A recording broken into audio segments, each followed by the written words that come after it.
to the Nubian Kingz 144 channel. I'm your host, Armin Sage, and this is just a very short video, and I'm just going to be talking about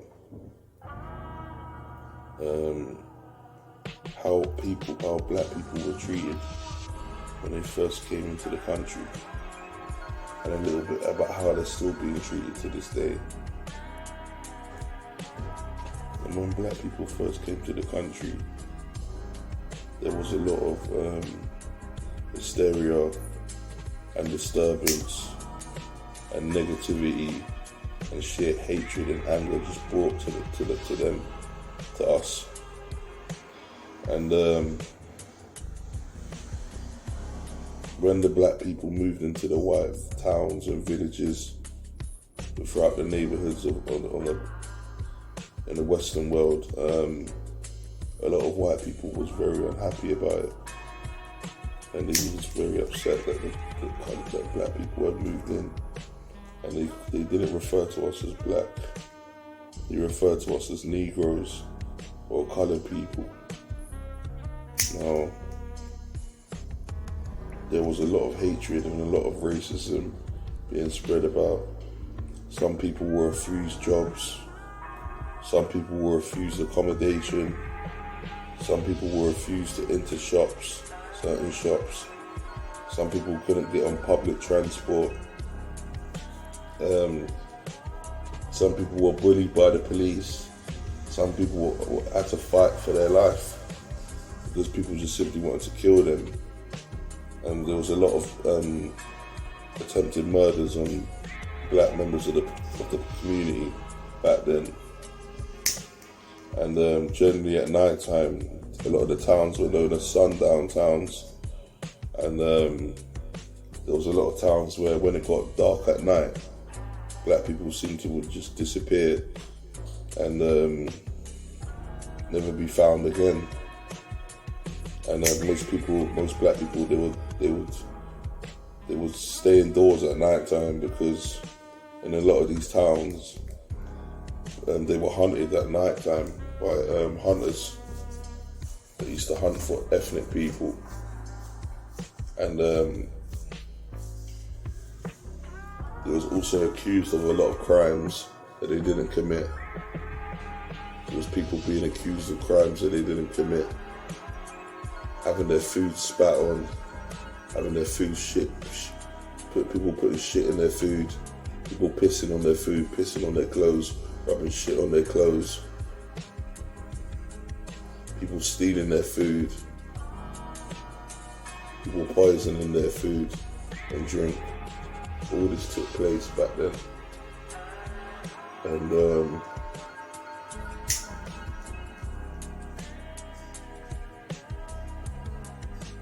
it was a sight to behold. Very sad times back then. And it hasn't really changed pretty much now to this day. These things are still happening because a lot of the stuff that I just mentioned to you that they experienced back then, I myself am still experiencing these things. Now, if anybody says slavery's over or these sort of people that don't exist no more, I'll slap them in their face till they fall asleep. Because this is still continuing to this very day. People are going through these sort of situations and oppressions and atrocities. You had young black men killed by the police, being killed by the government, by people that are civil servants that are there to actually protect the members of the community. We live in a time where we're getting killed by our own government. Now the government is trying to kill loads of other people, but they're mainly attacking black people. Now, what are we gonna do? We're gonna keep on just putting up with this crap. Keep on putting up with the fact that people are trying to kill us everywhere, every angle we turn, and not being able to trust people. Are we gonna fucking do something about it? You know what I mean? Because I myself, for one, am fed up of the certain shit that's going on, man. I've had all I can take of it no more, man. I can't take no more, man. I can't take no more of my people dying. I can't take no more seeing people being oppressed every minute, man. It's starting to fucking get on my nerves. And I'm not a weak man. I'm not a weak black man or a weak nigga, as some people would call it. I'm not weak, man. Minded, man. I'm very strong. I'm very optimistic and very adventurous. Usually, I have been incognito for a long time, just studying and building up my body and my mind in order to train for the battle that's ahead of us. Now, I predict a long battle ahead of us in the future. A very bloody battle, man. But there's going to be blood on both sides. And there's going to be some sort of surprise attack. Someone's going to start the first attack. And it will always be a surprise attack. It will come when you least expect it, preferably during the night time. And it's to be expected by the enemy, you know what I mean? So at the end of the day, you've got to prepare yourselves for the worst. Make sure that you're prepared for any future fights or any future situations that come ahead. Start prepping your food. Start buying your extra snacks, your extra tin foods, your waters, supplies and stuff like that. Because the future is going to get messy. And there's going to be a lot of blood and a lot of hunger and starvation and rebels and maybe even cannibalism. Who knows? There are also much threats from people or from racist beings, but there's threats from nature itself. Nature seems to gonna be like it's gonna turn on certain people, and because we're in the areas of the people that it's gonna turn on, we may be caught in effect of those effects of nature turning ourselves, even that it's not intended for us. But yeah, so I know that black people, when they first came into these towns, they were treated very bad, and no one seemed to want them in the town. And then, as you see, like now, all the houses are painted in white, and when you go inside the building, the living rooms and the other rooms are usually painted with white walls. But back then, when they came into the towns and to the houses in Britain and in America, all the inside of the house, the inside of the rooms were painted they painted the walls black, thinking that they would prefer it like that. But yeah, man. This is just something I wanted to talk about. Also, I want to cut this video short because I've got the same white people that are trying to oppress us, trying to listen to my video and hear what I'm talking about, trying to gain some sort of intel. They're not gonna get a fucking word from me. And I don't give a fuck if they hear what I gotta say. I don't care, innit, man. I don't care less, man. But yeah, so I'm just gonna leave you with this little interesting, little short interview. It was a long interview, but I've shortened it. So I'm just gonna leave you with this and listen to what these three women have to say about what they think about this black family moving into their neighborhood.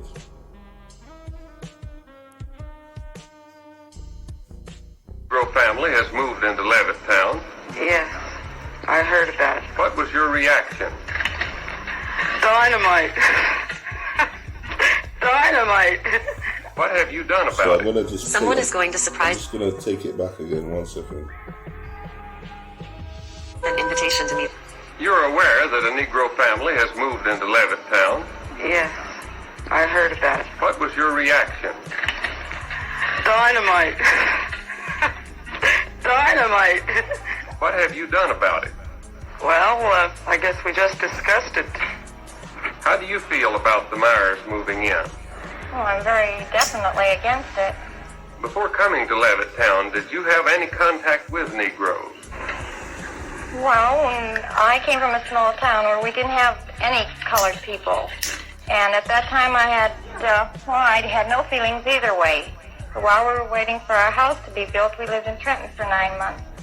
And, that was my first contact with them, both in work and going through colored sections to work. And I was very happy I was moving into an all-white community. Have you ever discussed the Myers at home with your children?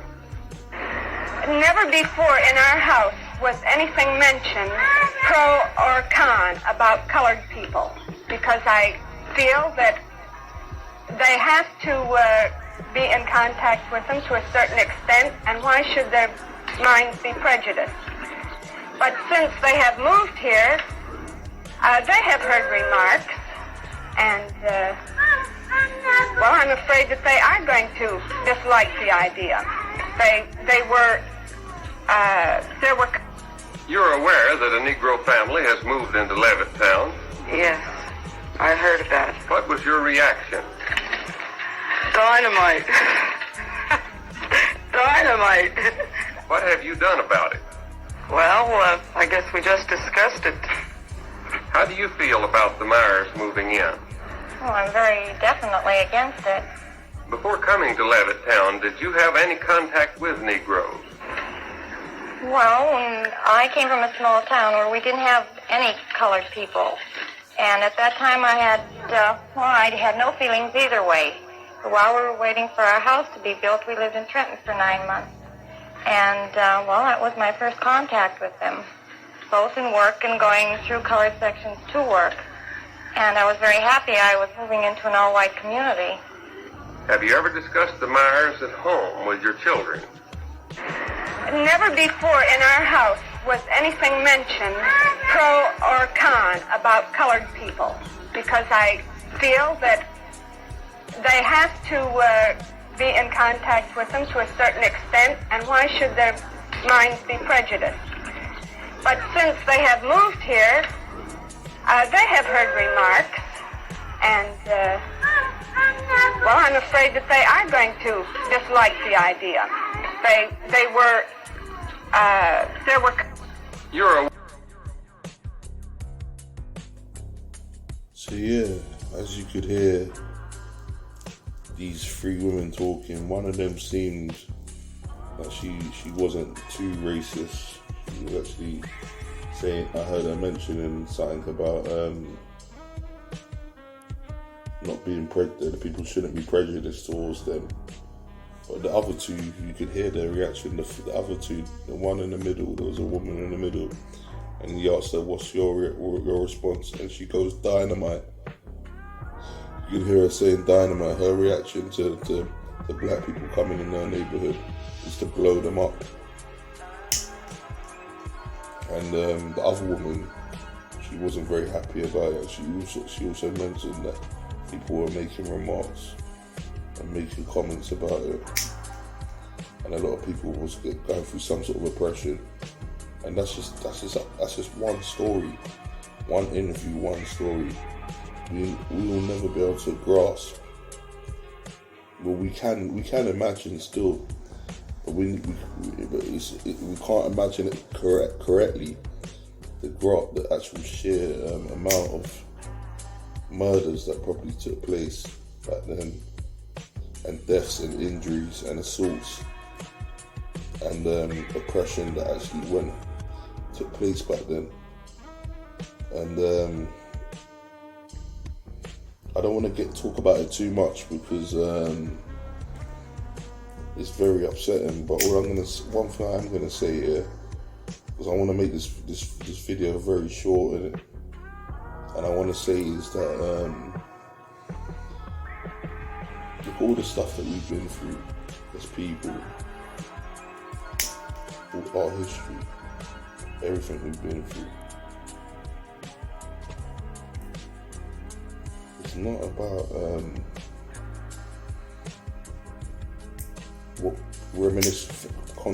contemplating and dwelling on thinking about what these people have done to us in the past, because we can't change the past, although it does make us who we are today. But what we do need to look at is how we're being treated at the moment.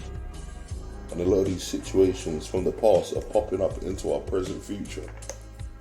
Now, are we gonna sit there as a more educated race of people than our forefathers were, and our ancestors? Not our ancestors were highly intelligent, but I'm talking about our forefathers, like our recent ancestors. Are Are we gonna sit there and take all the stuff that they went through? Or are we gonna fucking do something about it, man? You know what I mean? Because I, for one, I'm not a coward, man. I'm not a coward. And I'm gonna sit there and let my people be oppressed, man, and not do nothing about it, man. So 100% I'm riding, man. Now ask yourself, are you gonna ride? Are you gonna ride or are you gonna dive? You're gonna ride or hide. You're either gonna ride or you're gonna hide. It's your choice, innit? You can either hide and let this problem get bigger and bigger, or you can ride, innit? Now, I'm gonna leave you with some wise words from Malcolm X. So just listen to this. Then afterwards, I'm gonna cut the video short. It's a big honor. What is your real name? Malcolm X. Is that your legal name? As far as I'm concerned, it's my legal name. Have you been to court to establish the choice? I didn't have to go to court to be called Murphy or Jones or Smith. Excuse me for answering you this way. That's if all right. a Chinese person were to say his name was Patrick Murphy, you would look at him like he's insane, because Murphy is an Irish name, a European name, or the name that has a Caucasian or a white background. And a yellow person, Chinese is a yellow man, and he has nothing to do or no connection whatsoever with the name Murphy. And if it doesn't look proper for a person who is yellow or Chinese to be walking around named Murphy or Jones or Johnson or Bunch or Powell, I think it would be just as improper for a black person or the so-called Negro in this country, as we're taught by the Honorable Elijah Muhammad to walk around with these names.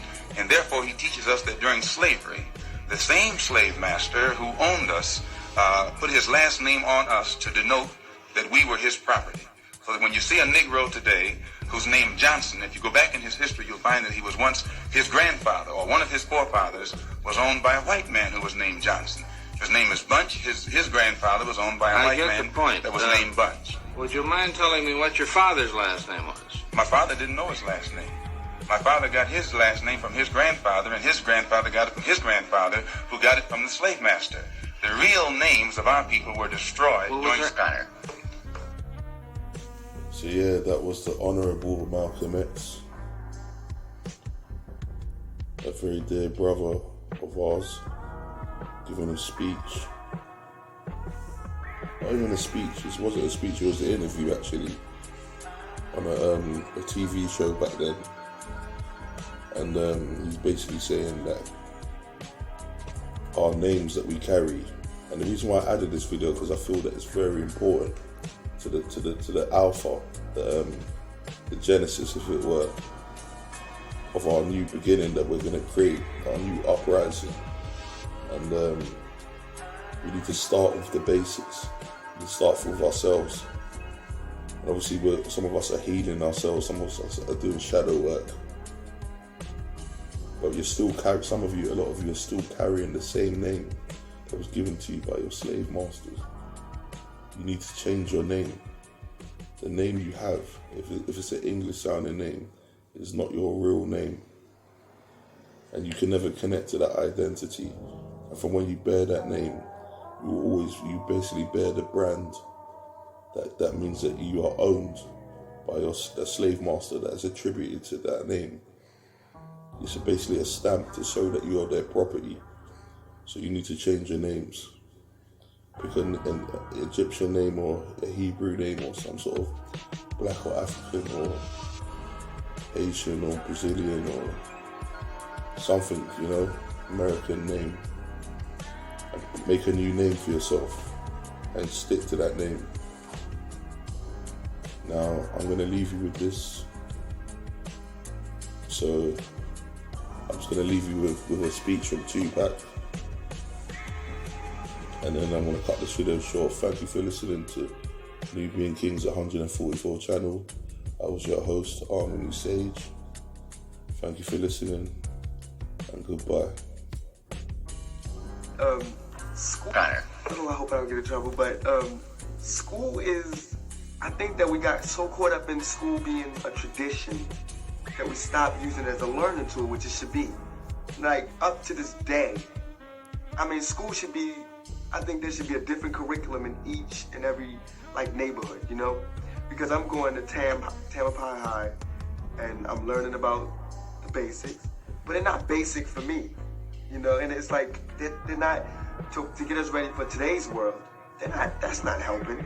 It's just what they took, so it's what we're gonna take, you know? And that's why the streets have taught me. And but school is really important, reading, writing, arithmetic. But I think after you learn reading, writing, and arithmetic, that's it. But what they tend to do is teach you reading, writing, and arithmetic, then teach you reading and writing and arithmetic again, then again, just making it harder and harder, just to keep you busy. And that's where I think they messed up. There should be a class on drugs. There should be a class on sex education, a real sex education class, not just pictures and diaphragms and unlogical terms and things like that. There should be a drug class. There should be sex education. There should be a class on scams. There should be a class on religious cults. There should be a class on police brutality. There should be a class on apartheid. There should be a class on racism in America. There should be a class on why people are hungry, but they're not. There are classes on gym. Oh, I hope I don't get in trouble, but school is... Thank you and goodbye. If you like this video, don't forget to like and share the video. If you haven't subscribed already, please subscribe.